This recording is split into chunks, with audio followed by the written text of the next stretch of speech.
Hello, everyone. Welcome to Celsius 233, your go-to place for fiction book summaries.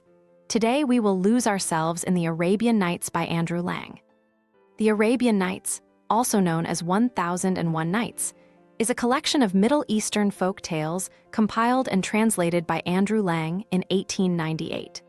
This timeless anthology is known for its intricate storytelling, weaving multiple narratives within the framing device of Queen Scheherazade's plight to save her life by captivating her husband, Sultan Schahriar, with a series of fascinating tales. These stories, ranging from magical adventures to moral fables, are set in a richly imagined ancient world of sultans, viziers, genies, and mythical creatures. Plot summary. In the kingdom of Persia, long ago, there reigned a mighty king named Schahriar. For many years, he ruled with justice and wisdom, loved by his people and admired by his neighbors. But when he discovered his queen's betrayal, a deep wound darkened his heart. Distrustful of women and convinced of their treachery, he devised a cruel vengeance. Each night, he would take a new bride, only to have her executed the next morning before she could betray him, just as his wife had. The kingdom fell into despair, as the cries of fathers losing their daughters echoed through the land. Amid this sorrow lived Scheherazade, the eldest daughter of the Grand Vizier. She was known for her beauty, but it was her intelligence and bravery that set her apart. Determined to end the king's reign of terror, she approached her father with an audacious plan. She would marry the Sultan and try to save the kingdom by capturing his interest with her stories. Horrified, her father begged her to reconsider, but Scheherazade remained resolute. She believed that if she could tell the Sultan tales of wonder and adventure, she could change his heart and save the women of Persia. That evening, Scheherazade became the Sultan's bride. Before they retired for the night, she made one request, that her sister, Dinarzade, be allowed to sleep in the royal chamber so they could say their final goodbyes. The Sultan, intrigued by this unusual request, agreed. As the night deepened, Dinarzade, following Scheherazade's plan, woke her an hour before dawn and asked, "Sister, if you are not asleep, please tell me one last story." With the Sultan's permission, Scheherazade began a tale of mystery and magic. She spun the story of a merchant who, through an accidental act, found himself at the mercy of an enraged genie. Just as the Sultan was hanging on to every word, dawn broke. Scheherazade fell silent, promising to finish the tale the next night if the Sultan allowed her to live. Curiosity piqued, the Sultan spared her for another day. Thus began the nights of storytelling. Every evening, Scheherazade wove new tales of powerful genies, enchanted princes, heroic voyages, and magical creatures. With each tale, she left the Sultan on the edge of suspense, compelling him to spare her life again and again. Through her stories, Scheherazade subtly exposed the Sultan to the values of wisdom, justice, and mercy.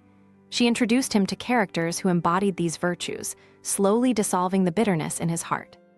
One night, she recounted the tale of Sinbad the Sailor, a brave adventurer who traveled to distant lands filled with unimaginable wonders. From battling giant rocks to escaping enchanted islands, Sinbad's resilience and cunning won the Sultan's admiration.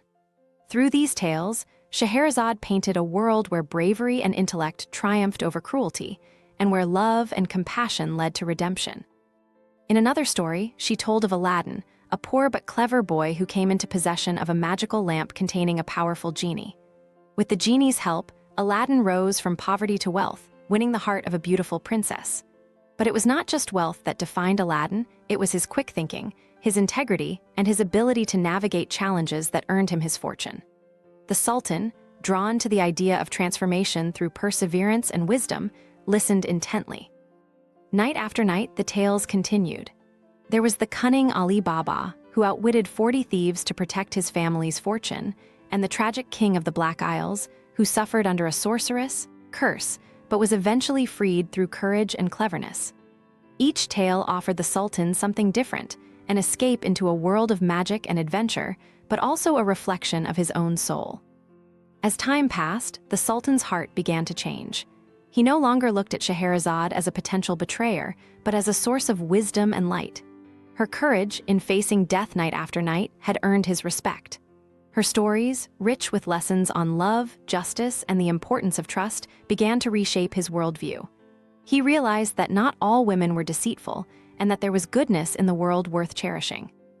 For 1001 nights, Scheherazade told her tales. During this time, the kingdom flourished under her influence. The cries of despair that once echoed through the streets had been replaced by hope and joy. Fathers no longer feared for their daughters, and families began to rebuild their lives. At the end of the 1001st night, Scheherazade, having completed her final tale, quietly awaited her fate. But by then, the Sultan had changed. No longer the bitter and vengeful man he once was, he had fallen deeply in love with Scheherazade, not just for her beauty, but for her intelligence, her bravery, and her kindness. He realized that she had saved not only the kingdom, but his own soul as well. Moved by her wisdom and patience, the Sultan declared Scheherazade his queen, vowing to rule with the fairness and justice she had shown him through her stories. Peace returned to the land, and the kingdom of Persia prospered once more under their rule. The power of Scheherazade's stories had transformed a tyrant into a just ruler and restored hope to a broken kingdom. Her legacy lived on, not just in the tales she told, but in the hearts of the people who witnessed the power of compassion, wisdom, and love. That's it for today, but if you're looking for more great reads, dive into other books by Andrew Lang.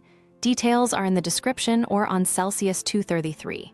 Remember, while our summaries capture the essence, they can never replace the full experience of reading the book. If this summary intrigued you, consider diving into the complete story, buy the book, and immerse yourself in Andrew Lang's original work. Bye-bye, take care, have fun.